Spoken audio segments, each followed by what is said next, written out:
Las estrellas nunca habían parecido tan cercanas. El comandante Daniel se ajustó las gafas de visión nocturna y escaneó la cresta de la montaña una vez más. Su equipo llevaba 3 días seguidos realizando ejercicios de entrenamiento en las montañas rocosas de Colorado. Estaban cansados, tenían frío y estaban listos para irse a casa. Ninguno de ellos sabía que su mundo estaba a punto de cambiar para siempre. El primer barco apareció al amanecer. Era enorme, fácilmente del tamaño de 3 portaaviones apilados uno encima del otro. El casco metálico relucía bajo el sol de la mañana mientras descendía lentamente sobre Denver. Daniel observó a través de su telescopio cómo la ciudad que se extendía a sus pies se sumía en el caos. Los coches se detuvieron en medio de las autopistas. La gente corría en todas direcciones. Los helicópteros de noticias sobrevolaban la nave alienígena como insectos confundidos. En una hora, habían llegado 17 barcos más. Se posicionaron sobre las principales ciudades del mundo. Las fuerzas militares de la Tierra desplegaron aviones de combate y movilizaron tropas terrestres, pero todos dudaron. Este fue el primer contacto. La humanidad había soñado con este momento durante siglos. Nadie quería disparar el primer tiro. Los extraterrestres tomaron esa decisión por ellos. El embajador Vexatar del Imperio Genturi se encontraba en el puente de su nave insignia y miraba hacia abajo, al mundo primitivo. Sus escamas se ondularon con disgusto. En 12.000 años, el Consejo Galáctico había contactado con miles de especies. Todos ellos se sometieron pacíficamente una vez que comprendieron su lugar en el universo. Estos humanos no serían diferentes. Dio la orden sin dudarlo. Un rayo de energía púrpura descendió de su nave e impactó en un pequeño pueblo de Kansas. El asentamiento de 15.000 personas simplemente dejó de existir.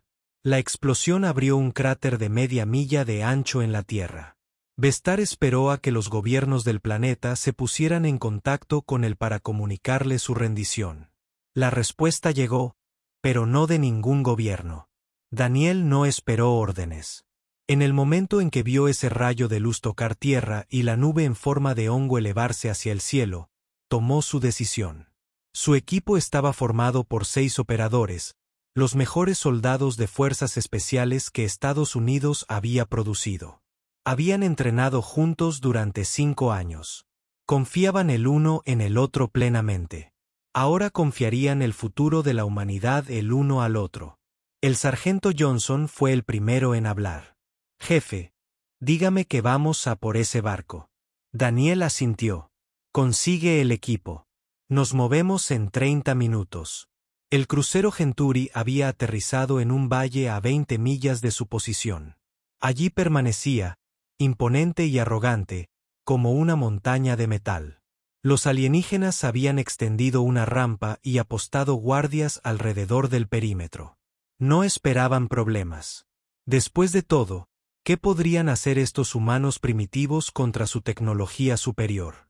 El equipo de Daniel se movía en la oscuridad como fantasmas.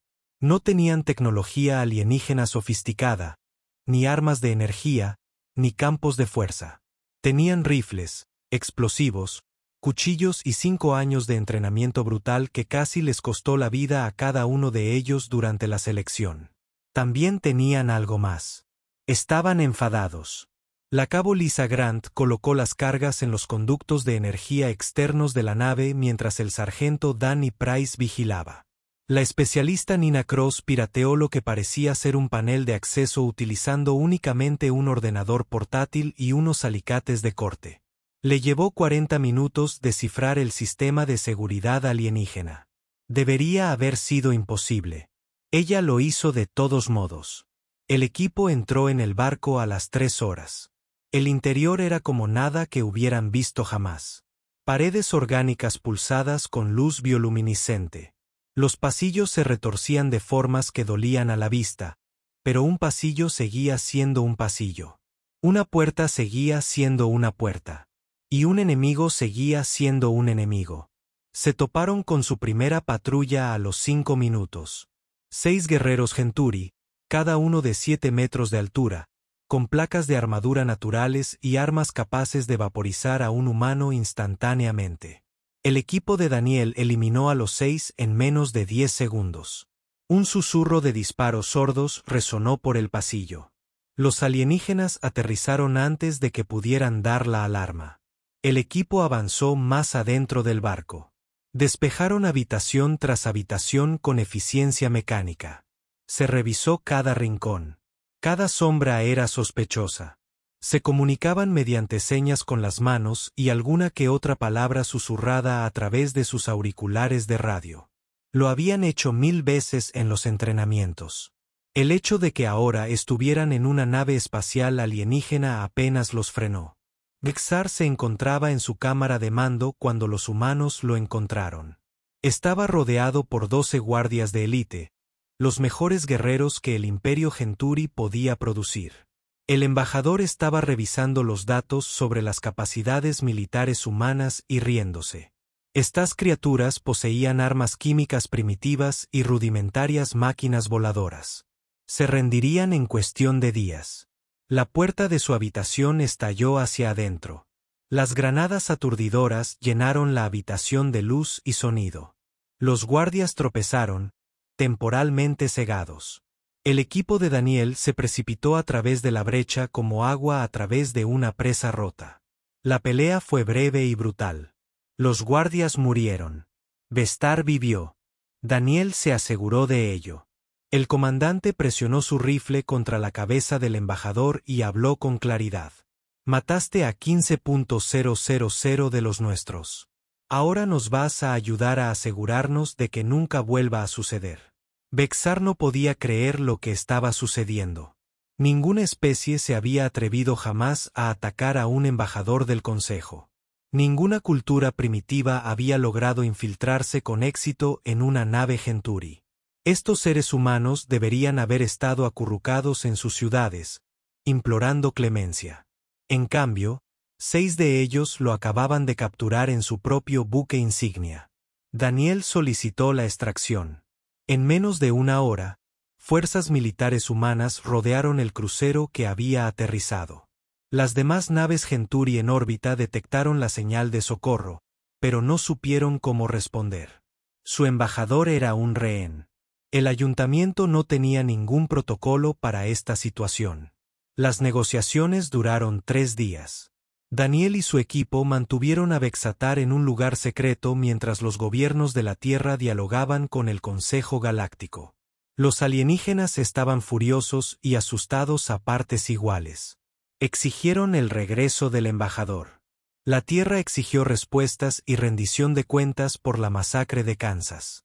Finalmente, el Consejo acordó un alto el fuego y negociaciones formales. No tenían elección. La humanidad había demostrado que podía contraatacar y hacerlo con fuerza. Vexar regresó con vida, pero, humillado, el Imperio Genturi exigió venganza. El ayuntamiento se los denegó. Algo en esos humanos había cambiado el panorama. Los analistas militares del Consejo estudiaron cada segundo de las imágenes que pudieron encontrar del ataque. Observaron cómo se movía el equipo de Daniel, cómo luchaban, cómo pensaban. Era algo que nunca habían visto.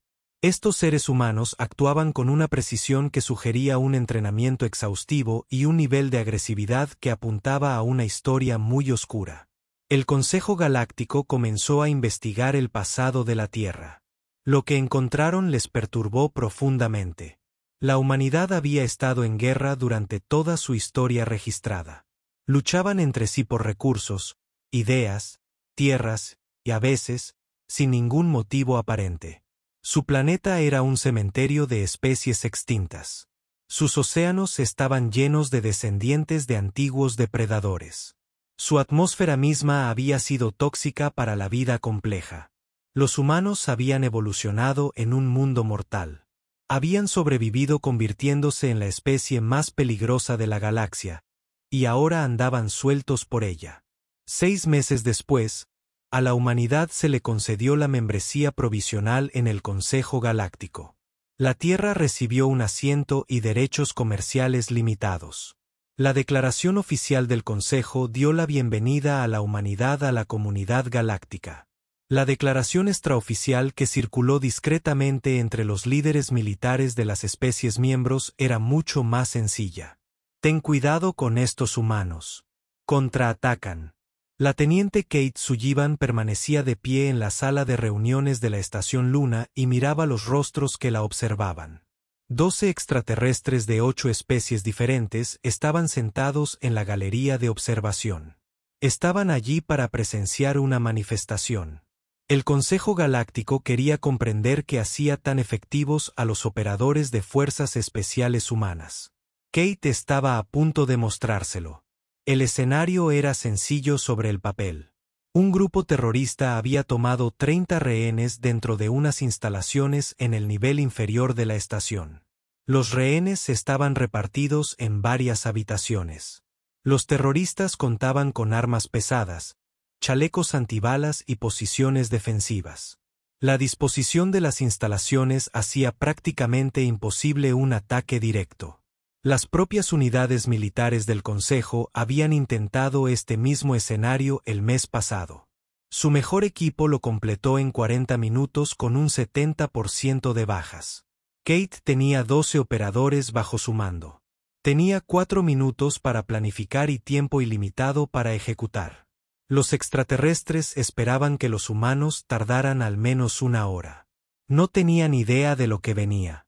Sonó el zumbador. El equipo de Kate se mudó.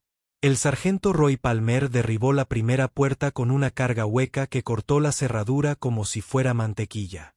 La explosión fue controlada con precisión. La puerta se abrió de golpe y 2 operarios entraron por la abertura antes de que el sonido dejara de resonar.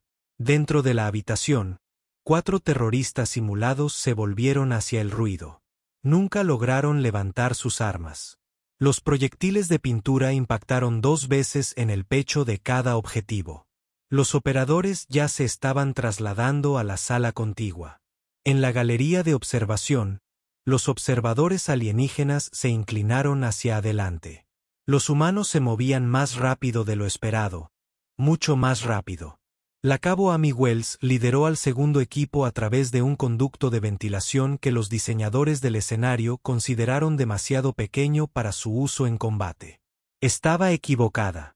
Amy se deslizó por el estrecho pasadizo con otros 2 operadores detrás de ella. Aparecieron en una habitación situada detrás de las posiciones terroristas. Otros 3 objetivos cayeron antes de que se dieran cuenta de que estaban siendo atacados desde múltiples direcciones. Los observadores alienígenas comenzaron a hablar entre ellos. Así no funcionaban las operaciones militares. Despejaste las habitaciones metódicamente, lentamente, con cuidado. Los humanos estaban haciendo algo completamente distinto. Estaban por todas partes a la vez. Kate dirigió la operación desde fuera de las instalaciones.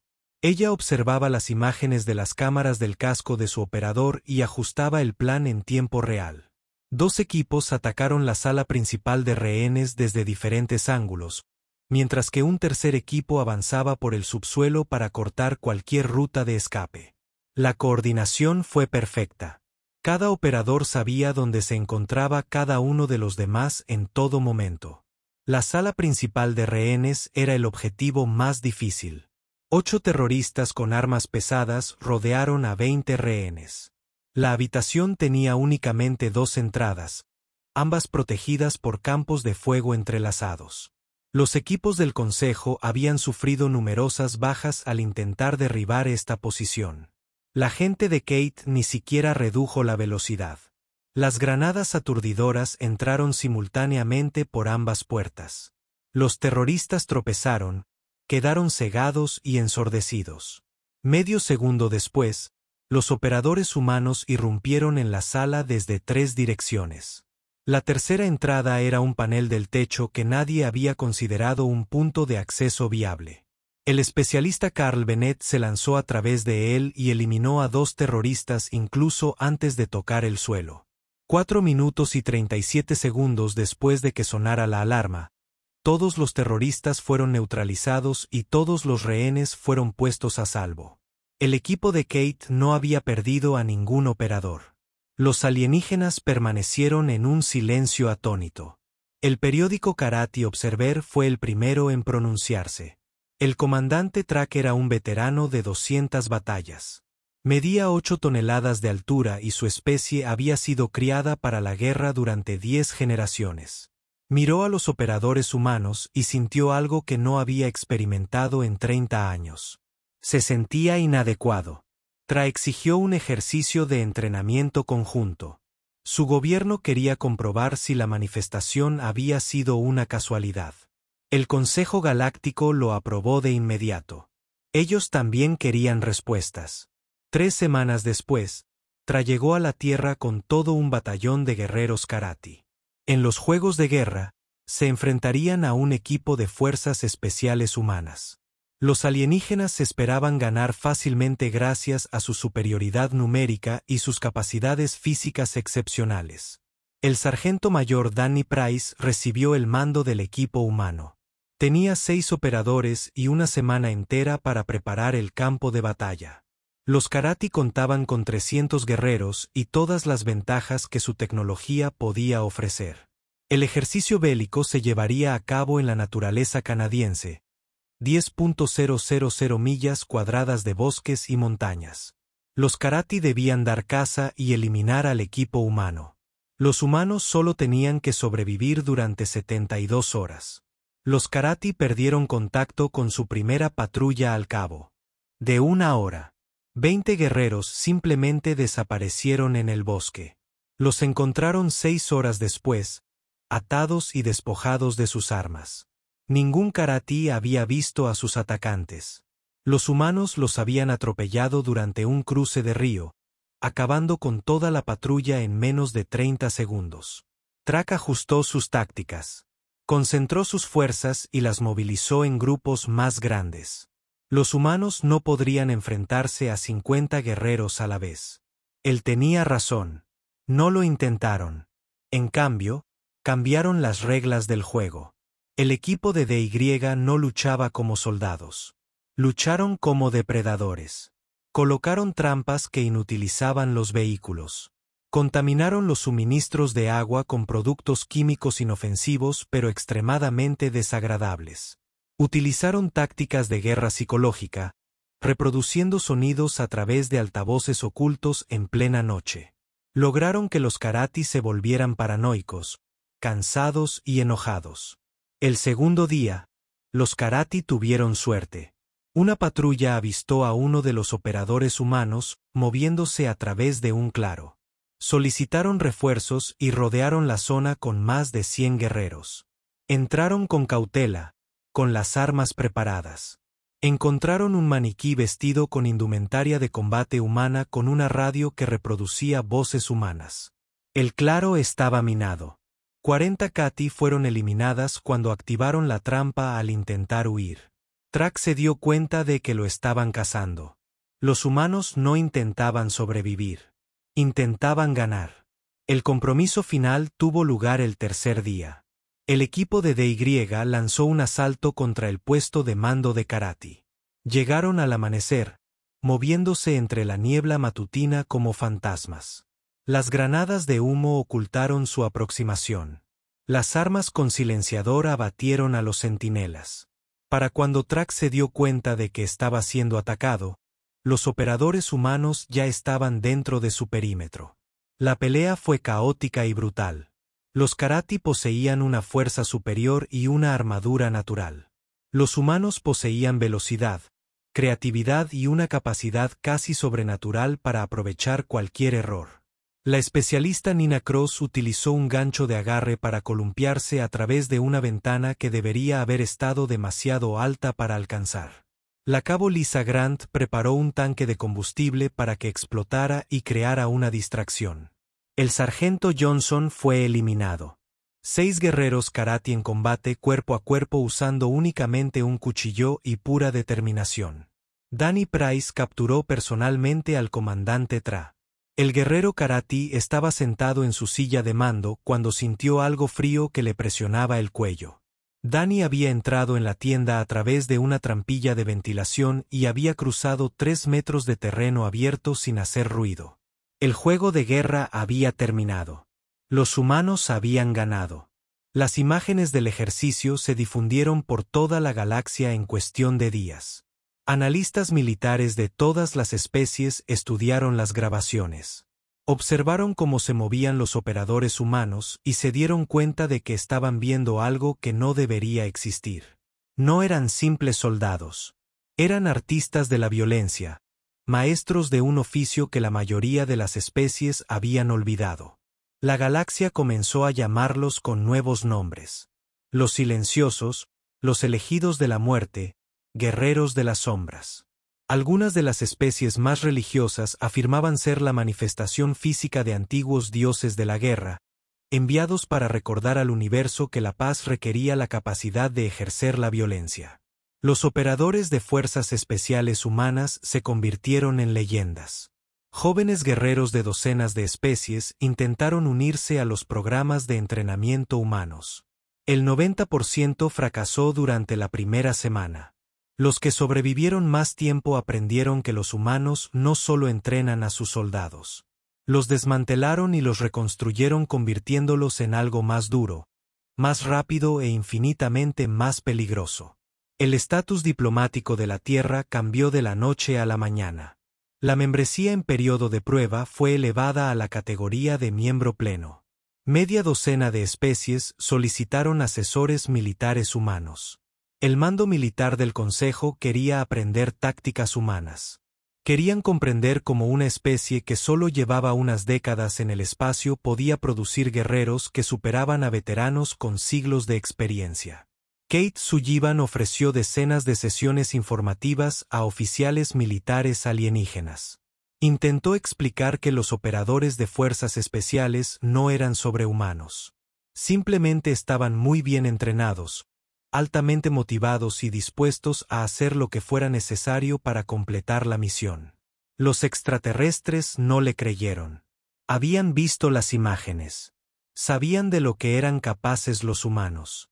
Nadie entrenaba tan duro a menos que la violencia estuviera codificada en su propio ADN. La verdad era más simple y más aterradora. Los humanos procedían de un mundo donde todo quería matarlos. Su comida podría envenenarlos. Su clima podría congelarlos o asarlos. Sus depredadores cazaban en manadas con inteligencia y coordinación. Los humanos sobrevivieron convirtiéndose en mejores cazadores que cualquier otra cosa en su planeta. Los operadores de fuerzas especiales fueron simplemente la última evolución de ese antiguo mecanismo de supervivencia. La galaxia descubrió una nueva verdad. Nunca subestimes a un ser humano en combate. Nunca des por sentado que entiende sus tácticas y jamás pienses que están atrapados en una habitación contigo. En realidad, estás atrapado ahí dentro con ellos. El enjambre Beric apareció sin previo aviso.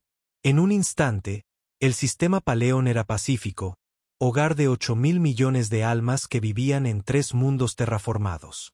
Al instante siguiente, el cielo se llenó de naves orgánicas que parecían haber crecido en lugar de haber sido construidas. El Consejo Galáctico ya se había enfrentado a los Beric 2 veces antes. En ambas ocasiones habían perdido flotas enteras intentando detenerlos. Los Berarik eran una mente colmena, una única conciencia extendida a través de miles de millones de cuerpos individuales. Consumieron todo a su paso, apropiándose de tecnología, recursos y materia biológica para incorporarlos a su colectivo. Habían destruido 43 civilizaciones en 2 siglos. El Consejo no tenía ningún arma que pudiera detenerlos. Se celebraron reuniones de emergencia en todo el recinto del ayuntamiento. La decisión fue unánime y desgarradora. El sistema Pelón sería evacuado y luego abandonado. No hubo tiempo suficiente para salvar a todos. En el mejor de los casos, podrían rescatar a unos pocos millones de personas antes de que el Baric sobrepasara las defensas del sistema. 8.000 millones de ciudadanos de Paleón fueron condenados a muerte por las matemáticas y la fría realidad estratégica. La humanidad votó en contra de la decisión. Los representantes de la Tierra se presentaron en la sala del Consejo y ofrecieron una alternativa. Desplieguen a los operadores de fuerzas especiales. Impacta la nave de mando Beric. Eliminar la inteligencia central que coordina el enjambre. Los demás miembros del Consejo miraron al humano con una mezcla de lástima e incredulidad. La nave de mando Beric era una construcción biológica del tamaño de una pequeña luna. Enviar soldados al interior sería un suicidio. La capitana Lisa Hayes se ofreció voluntaria de todos modos. Formó un equipo de trabajo de 36 operadores. El mayor contingente de fuerzas especiales que la humanidad jamás había desplegado fuera del planeta. Los parámetros de la misión eran sencillos. Infiltrarse en la nave de mando, localizar el grupo neuronal central, destruirlo y escapar. La probabilidad de supervivencia se estimó en menos del 5%. De todos modos, todos los operadores se ofrecieron como voluntarios. El equipo despegó de la Tierra a bordo de 3 transbordadores furtivos. Los barcos estaban equipados con diversas muestras biológicas recolectadas en encuentros anteriores. La esperanza era que el recubrimiento orgánico engañara a los sensores del enjambre el tiempo suficiente para acercarse. Fue un plan desesperado, basado en conjeturas y optimismo. Lisa conocía las probabilidades. Ella fue de todos modos. El vuelo a Pelón duró 6 días. Lisa aprovechó el tiempo para repasar con sus equipos el perfil de la misión. Estudiaron todo lo que la humanidad sabía sobre los Barak, que no era mucho. El enjambre se adaptó rápidamente a cualquier amenaza. Las pocas naves que habían sobrevivido a los encuentros con ellos informaron que las tácticas de Beric evolucionaban en tiempo real. Luchar contra ellos era como luchar contra un oponente que aprendía instantáneamente de cada error. El sargento Carl Bennett era el experto en explosivos designado del equipo. Durante el viaje se dedicó a construir bombas desde cero utilizando materiales que no eran detectados por los bioscáneres Beric. Sus creaciones parecían masas de materia orgánica, pero cada una contenía la fuerza explosiva suficiente para arrasar una manzana entera. Carl los llamaba sus bebés. Los demás operadores los calificaron de aterradores. Las lanzaderas llegaron al sistema Paleón mientras la batalla aún continuaba. Las naves del Consejo se estaban muriendo en órbita alrededor del tercer planeta. El enjambre Beric los rodeó como una nube de langostas, destrozando escudos y armaduras con armas que parecían estar vivas. El equipo de Lisa se deslizó entre el caos sin ser detectado. Sus lanzaderas eran demasiado pequeñas y extrañas para ser consideradas una amenaza. La nave de mando flotaba en el borde del sistema, una enorme masa de tejido orgánico cubierta de lo que parecían tumores, pero que en realidad eran baterías de armas. La estructura emitía pulsos de luz bioluminiscente que viajaban por su superficie en ondas. Fue hermoso y aterrador a partes iguales. Lisa dio la orden de proceder con la infiltración. Las lanzaderas se acoplaban al casco exterior de la nave de mando mediante abrazaderas magnéticas. Los operadores cortan la armadura orgánica utilizando sopletes de plasma. El material intentó repararse tan rápido como lo cortaban, pero finalmente lograron abrir una abertura lo suficientemente grande como para que pudiera pasar. 36 soldados humanos entraron en las entrañas de la bestia. El interior era una pesadilla. Corredores hechos de carne se extendían en todas direcciones. El aire estaba cargado de humedad y olía a cobre y a podredumbre. Extraños sonidos resonaban por los pasillos. Ruidos húmedos y resbaladizos, y clics lejanos que podrían haber sido comunicación. Los operadores activaron las luces de sus cascos y se adentraron más en la nave. Se encontraron con su primer guerrero Beric después de 10 minutos. La criatura medía 8 pies de altura, tenía 4 brazos y un cuerpo cubierto de placas de cometa. Se movía con la velocidad de un insecto y portaba armas orgánicas integradas en sus antebrazos. La criatura avistó a los humanos y atacó sin dudarlo. 3 operadores abrieron fuego simultáneamente. El Beric cayó, pero no sin antes liberar algún tipo de señal química. El enjambre sabía que estaban allí. Lisa tomó una decisión precipitada. Velocidad antes que sigilo. El equipo se dividió en 4 grupos y comenzó a moverse corriendo por el barco. Fueron colocando explosivos a su paso, pequeñas cargas diseñadas para crear caos y alejar a los defensores de Beric de su objetivo principal. El plan funcionaba hasta que se dieron cuenta de que el barco estaba cambiando a su alrededor. Los pasillos se movían. Los muros se desplazaron y se reconfiguraron. Pasajes que habían sido abiertos fueron sellados repentinamente. El buque de mando no era solo un barco. Era un organismo vivo que intentaba atrapar y digerir a los invasores. La cabo Amy Wells se vio aislada de su equipo cuando una membrana creció a lo ancho del pasillo detrás de ella. Podía oír a sus compañeras por la radio, pero no podía comunicarse con ellas. Estaba sola en el corazón de una inteligencia alienígena. Amy no se asustó. Se había entrenado para situaciones en las que todo salía mal. Sacó su soplete de plasma y empezó a cortar. La membrana chilló cuando la atravesó, un sonido que no debería haber sido posible en un tejido no sensible. Ella lo ignoró y siguió cortando. 2 minutos después, había terminado y se había reincorporado a su equipo. Los combates se intensificaron a medida que los operadores avanzaban más profundamente. Guerreros feéricos salieron a borbotones de los pasadizos laterales y cayeron del techo. Los humanos dispararon en ráfagas controladas, asegurándose de que cada disparo contara. Utilizaron los explosivos que les quedaban para derrumbar los corredores que tenían detrás, ralentizando así la persecución del enjambre. La sangre y otros fluidos cubrían sus armaduras. Continuaron avanzando. Carl Bennett y su equipo llegaron a lo que parecía ser una cámara central. La habitación era enorme, fácilmente de unos 100 metros de ancho. En el centro flotaba una esfera de tejido orgánico, lo suficientemente transparente como para ver las redes neuronales que pulsaban en su interior. Ese era el objetivo. Este era el cerebro que coordinaba miles de millones de vértices en todo el sistema. Configurar las cargas consumió valiosos minutos. Carl trabajaba con esmero a pesar de los sonidos del combate que resonaban por los pasillos a su alrededor. El dispositivo que estaba construyendo no era solo una bomba. Se trataba de una pequeña ojiva nuclear introducida clandestinamente en la misión en piezas y ensamblada en el lugar. Cuando detonara, vaporizaría todo en un radio de media milla. El reto consistía en alejarse lo suficiente antes de que se acabara el tiempo. Lisa Hayes llegó a la cámara central justo cuando Carl terminaba de armar el arma.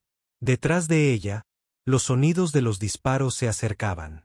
Su equipo libraba una batalla constante contra oleadas de guerreros Beric.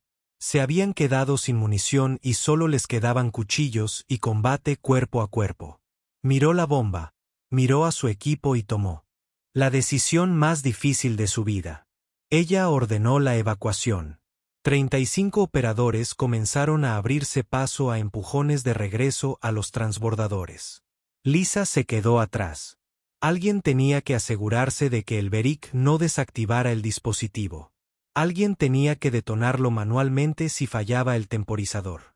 Besó su anillo de bodas y se dispuso a esperar. Los operadores llegaron a las lanzaderas con los guerreros Beric justo detrás de ellos. Sellaron las escotillas y se desconectaron del buque de mando. Los pilotos llevaron los motores al máximo empuje, desesperados por alejarse del radio de la explosión. Detrás de ellos, la enorme nave orgánica seguía palpitando con vida alienígena. Lisa Hayes se sentó en la sala central y observó la cuenta regresiva del temporizador. Pensó en su marido, de vuelta en la Tierra.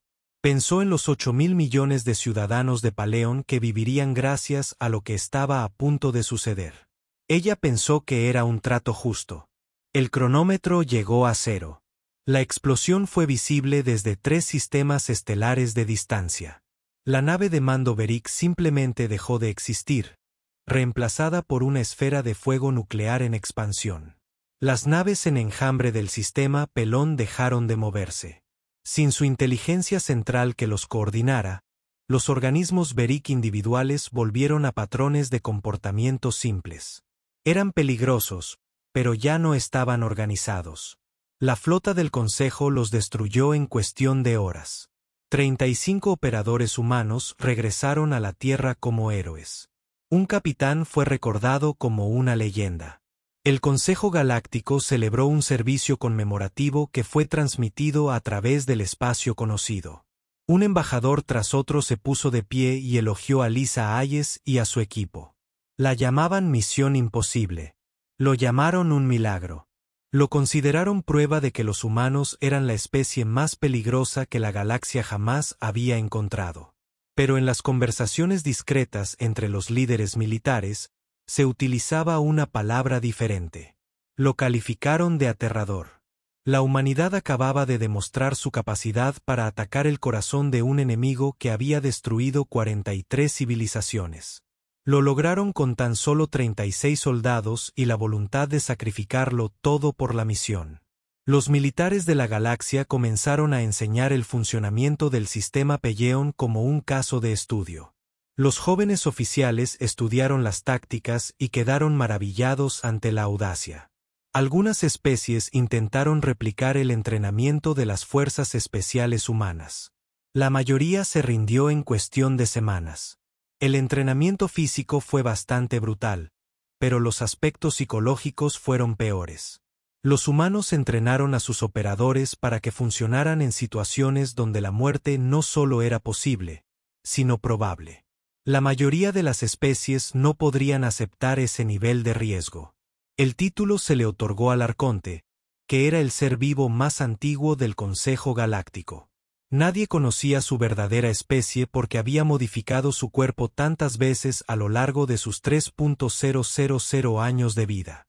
Ocupó el cargo de jefe de inteligencia militar del Consejo, un puesto que requería absoluta neutralidad y la capacidad de detectar amenazas que otros pasaban por alto. En ese momento, estaba mirando a la humanidad y viendo una amenaza que lo aterrorizaba hasta la médula. Los datos eran innegables. En 3 años, los operadores de fuerzas especiales humanas habían logrado lo que las fuerzas militares combinadas de la galaxia no habían conseguido en siglos. Capturaron a un embajador del Consejo durante el primer contacto. Superaron a guerreros veteranos de especies criadas para la guerra. Destruyeron una nave de mando Beric que debería haber sido invencible. El patrón era claro. Los humanos eran demasiado eficaces, demasiado adaptables, demasiado peligrosos. El Arconte necesitaba comprender el porqué. Comenzó con la historia de la Tierra. El planeta orbitaba una estrella amarilla en un brazo espiral común y corriente de la galaxia.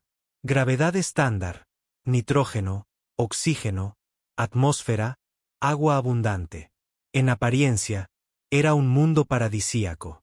El Arconte profundizó en la investigación y descubrió la verdad. La Tierra era una trampa mortal. El registro fósil del planeta contaba una historia de extinción y supervivencia. El 99% de todas las especies que alguna vez habitaron la Tierra se han extinguido. Las eras glaciales habían cubierto los continentes y los glaciares.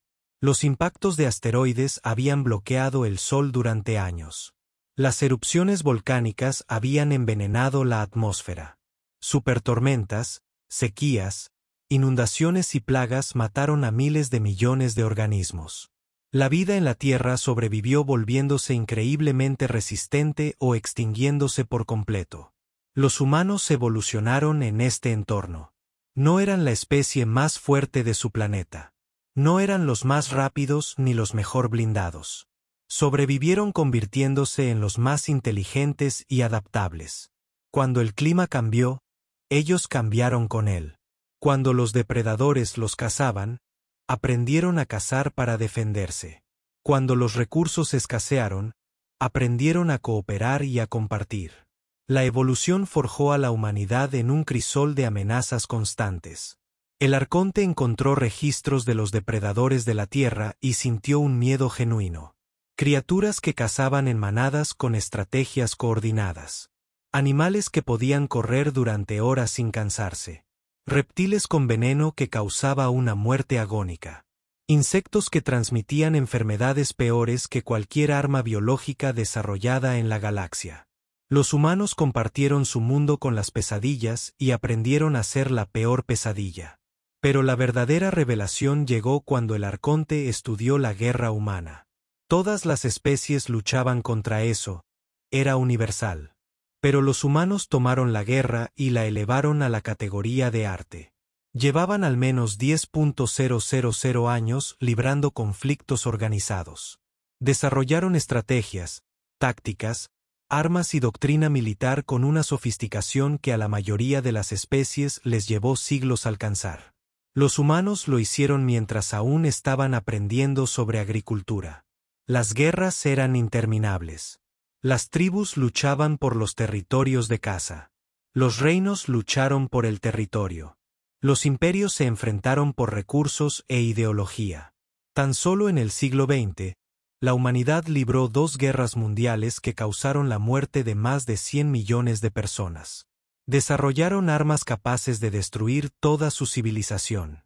Aún así, las construyeron y estuvieron a punto de usarlas de forma aterradora.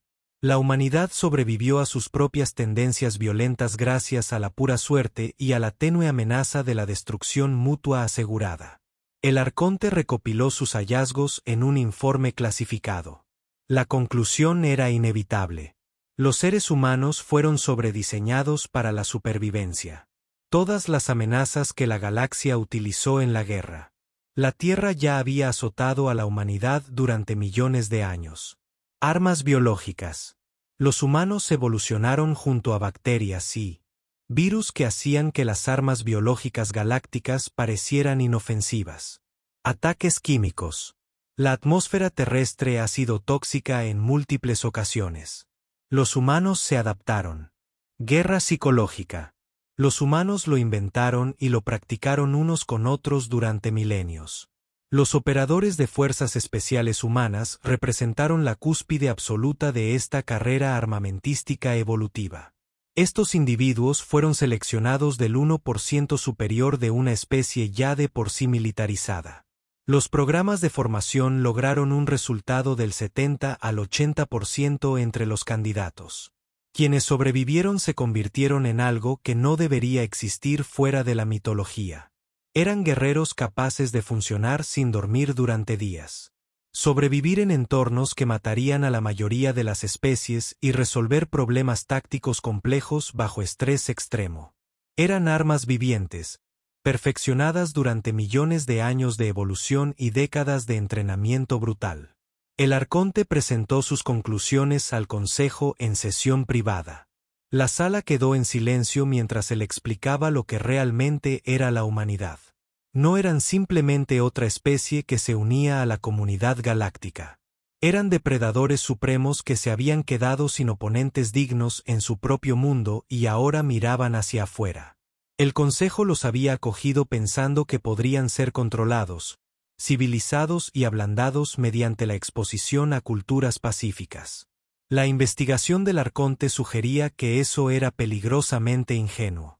3 semanas después de la reunión informativa clasificada, el comandante Alex Turner demostró accidentalmente que todas las teorías del arconte eran correctas. Un ataque terrorista contra la estación de Nueva Ginebra se convirtió en una transmisión galáctica que lo cambió todo. Los terroristas eran extremistas Genturi, guerreros de la misma especie cuyo embajador la humanidad había capturado durante el primer contacto. Todavía ardían de vergüenza por aquella derrota. Tomaron 300 rehenes en la estación y comenzaron a ejecutarlos uno por hora. Sus demandas eran simples. La humanidad tuvo que disculparse por el insulto y retirarse del Consejo Galáctico. Creían que el Consejo negociaría. Estaban equivocados. Alex comandaba un equipo de fuerzas especiales de 12 personas que se encontraba en la estación para un intercambio de entrenamiento. Solicitó permiso para resolver la situación. La seguridad de la estación se mostró reticente. Los terroristas estaban fuertemente armados y atrincherados en múltiples posiciones defensivas. Un rescate de rehenes sería extremadamente arriesgado. Alex prometió encargarse de ello. El personal de seguridad le dio 6 minutos para explicar su plan. No necesitó 6 minutos. Necesitaba 4. Lo que sucedió después se transmitió accidentalmente por toda la galaxia. Un equipo de noticias que cubría la crisis de rehenes había colocado cámaras por toda la estación. Esperaban documentar un largo enfrentamiento o una trágica masacre. En cambio, capturaron algo que sería estudiado en los ejércitos durante generaciones. El equipo de Alex accedió a la estación a través de una esclusa de aire que debería haber sido inaccesible. Utilizaron cargas huecas para volar la puerta exterior y luego volvieron a presurizar la cámara antes de que sonaran las alarmas internas. Estaban dentro de la estación antes de que los terroristas supieran que alguien iba a llegar. Los operadores se movían por los pasillos en perfecto silencio. Se comunicaban mediante señas con las manos y breves susurros por radio. Cada miembro conocía su papel instintivamente. Habían entrenado juntos durante 3 años. Podían predecir los movimientos del otro sin hablar. Flotan alrededor de los obstáculos como el agua, siempre en movimiento, sin detenerse jamás. La primera posición terrorista cayó en 8 segundos. 2 guerreros Centauri que custodiaban un cruce de pasillos murieron antes de poder alzar sus armas. Los humanos utilizaron armas de fuego con silenciador que emitían suaves sonidos de tos. Bajaron la guardia y el equipo siguió adelante sin perder el ritmo. Miles de millones de seres de toda la galaxia observaron las transmisiones de las cámaras. Vieron aparecer operadores humanos desde ángulos imposibles. En un instante el pasillo estaba vacío, al siguiente había humanos moviéndose en coordinación humana. Derribaron las puertas simultáneamente desde múltiples puntos. Utilizaron granadas aturdidoras para desorientar a los objetivos y luego registraron las habitaciones con precisión clínica. Cada movimiento fue económico.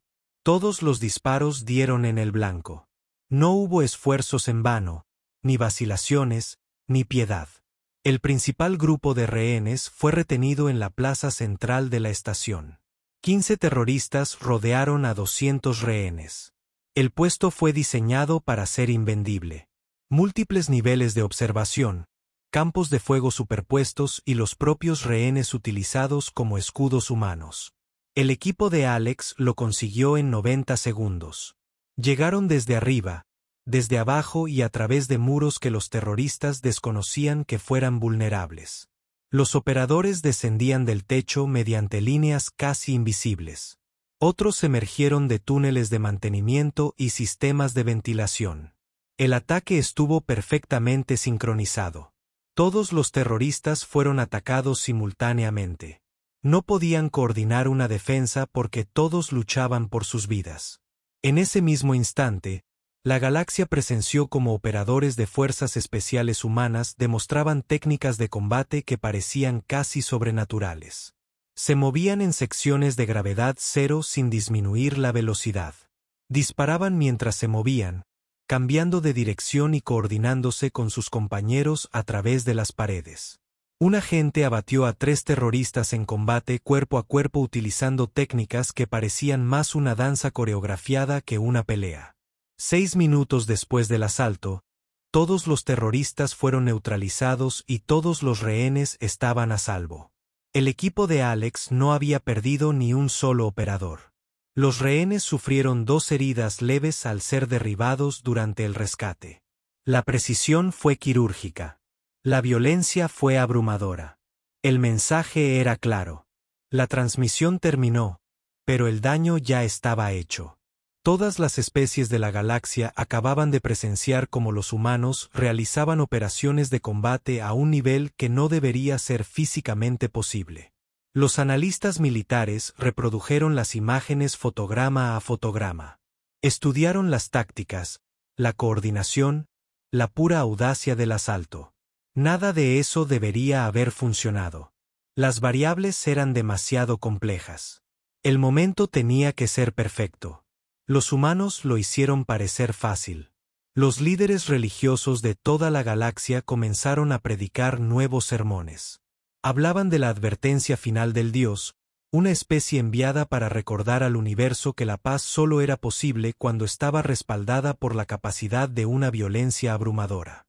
Las fuerzas especiales humanas se convirtieron en símbolos. Representaban al Imperio Kryn, que tomó su decisión tras observar a la humanidad durante 2 años. Vieron las manifestaciones, estudiaron las grabaciones y analizaron los datos. Su conclusión fue diferente a la de todos los demás. Sí, los humanos eran peligrosos. Sí, sus fuerzas especiales eran increíblemente efectivas, pero eran pocas en número. La población de la Tierra era de tan solo 5.000 millones. Su ejército era minúsculo comparado con las potencias galácticas. Los Kryn tenían 200.000 millones de ciudadanos y la tecnología más avanzada del espacio conocido. Los números ganarían. Siempre lo hicieron. El alto mando Kryn lanzó su invasión con una fuerza abrumadora. 3.000 naves capitales entraron simultáneamente en el espacio del Consejo. Atacaron 50 sistemas diferentes, capturando territorio más rápido de lo que el Consejo podía organizar una respuesta. En una semana, los Kryn controlaban el 10% de la civilización galáctica. Su mensaje fue claro: sométete o serás destruido. Le dieron al Consejo 30 días para rendirse. La humanidad no esperó la decisión del Consejo. Los líderes militares de la Tierra celebraron reuniones de emergencia y llegaron a un consenso en cuestión de horas. No podían ganar una guerra convencional contra el Imperio Kryn. Su flota era demasiado pequeña. Su tecnología aún estaba en proceso de alcanzar los estándares galácticos. Perderían todas las batallas a gran escala. Así pues, decidieron no librar batallas a gran escala. El coronel Sam Michei recibió el mando de la respuesta de la humanidad.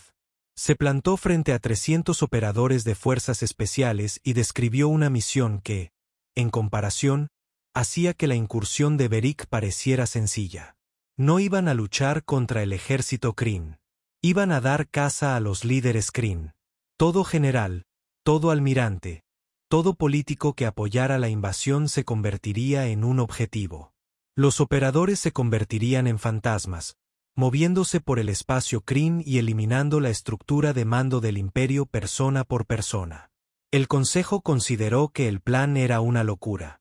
El imperio Kryn abarcaba 200 sistemas estelares. Sus líderes vivían en mundos fuertemente fortificados, protegidos por ejércitos y flotas. Una cosa eran las misiones de asesinato. Una campaña sistemática para decapitar un imperio entero era algo completamente distinto. Sam Michei asintió cortésmente ante sus preocupaciones, y aún así, puso en marcha la operación. Los equipos se desplegaron en 48 horas. Pequeños grupos de operadores dispersos por el espacio Kryn utilizan naves capturadas e identificaciones falsas. Se movían por territorio enemigo como tiburones por aguas oscuras. Pacientes, metódicos y visibles hasta que atacaron. La teniente Nina Cross lideró la misión más audaz. Su objetivo era el mismísimo emperador Kryn, el líder supremo que había ordenado la invasión. Vivía en el mundo natal de los Kryn, el planeta más seguro del imperio. La capital estaba protegida por 3 estaciones de defensa orbitales, una flota de 200 buques de guerra y defensas terrestres capaces de arrasar montañas. El palacio donde vivía el emperador contaba con 40.000 guardias. Expertos en seguridad de una docena de especies habían analizado las defensas y las habían declarado impenetrables. Nena y sus operadores humanitarios pasaron 3 semanas infiltrándose en el planeta.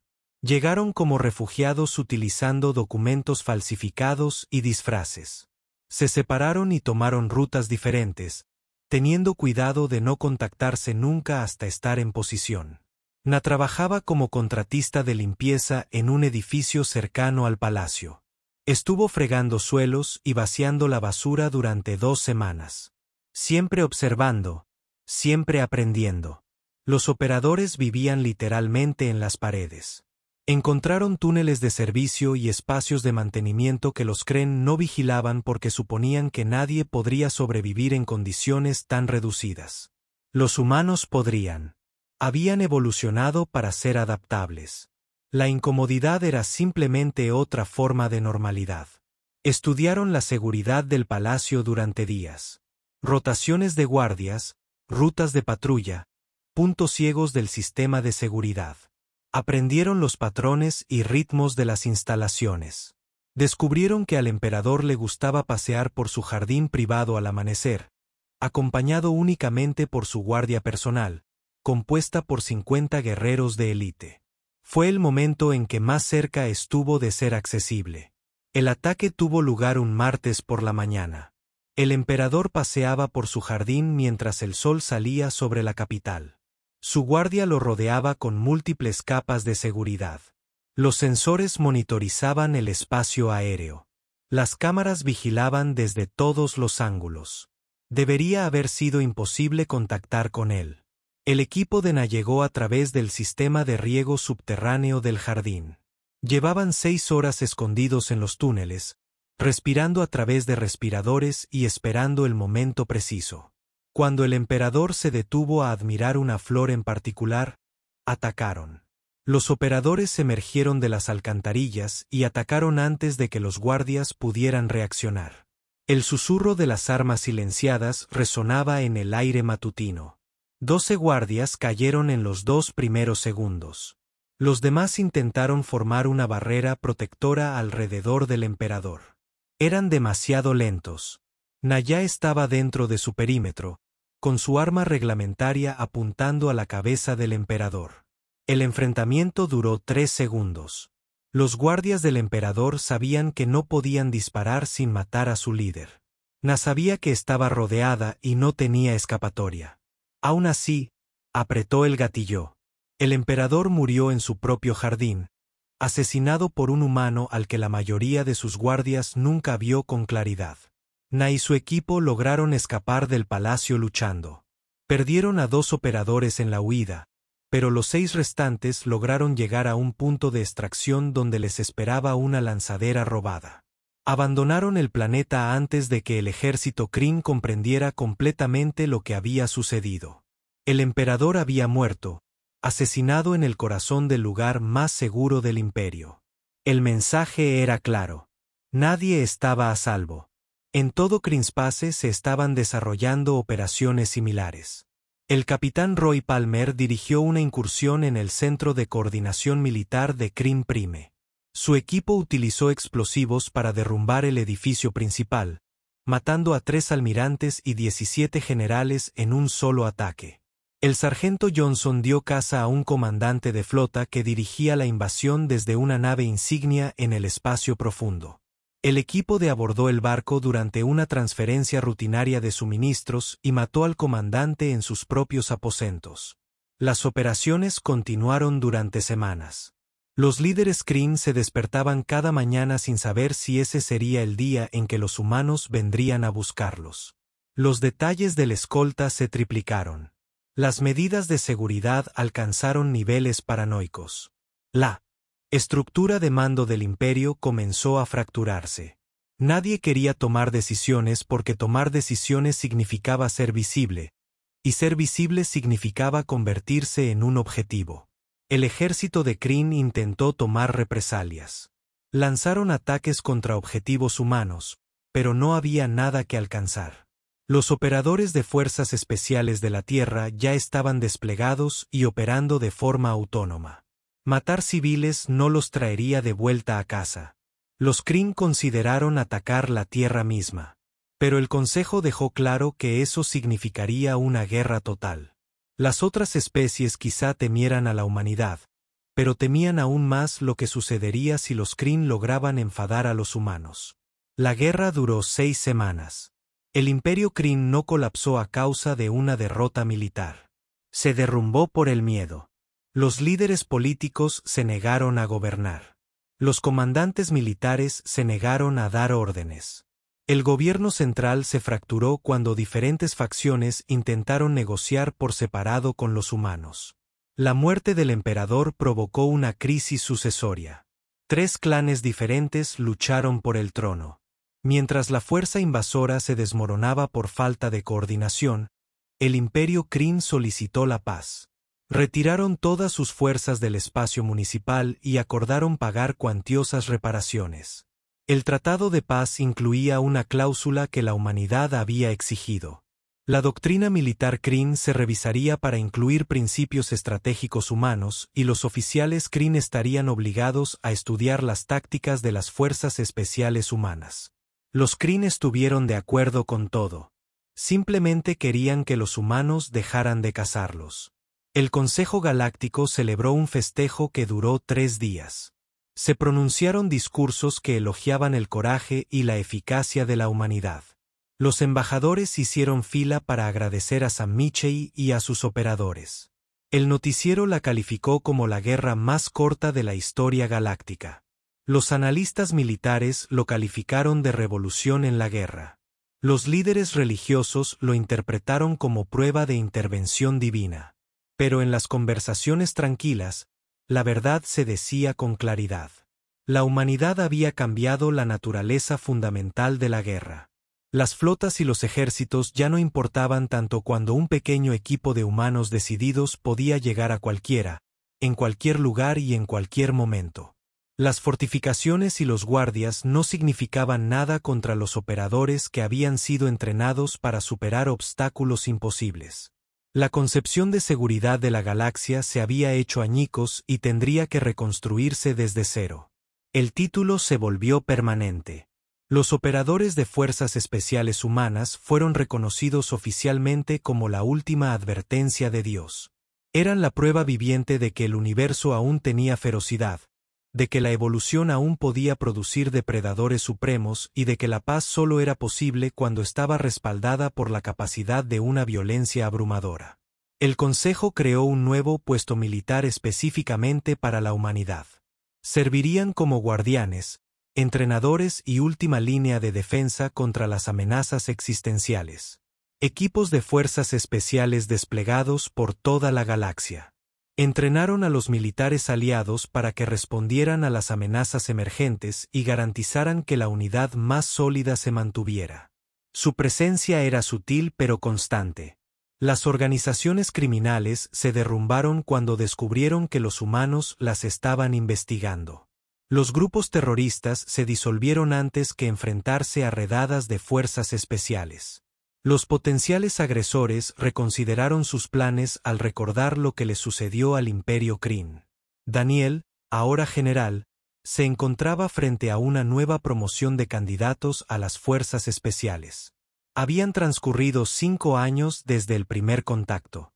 Los aprendices provenían ahora de una docena de especies diferentes. El programa ya no era exclusivamente humano, pero los estándares no habían cambiado. El 70% fracasaría. El 30% se convertiría en algo más de lo que era. Daniel observó cómo los candidatos se esforzaban durante su primer día de entrenamiento.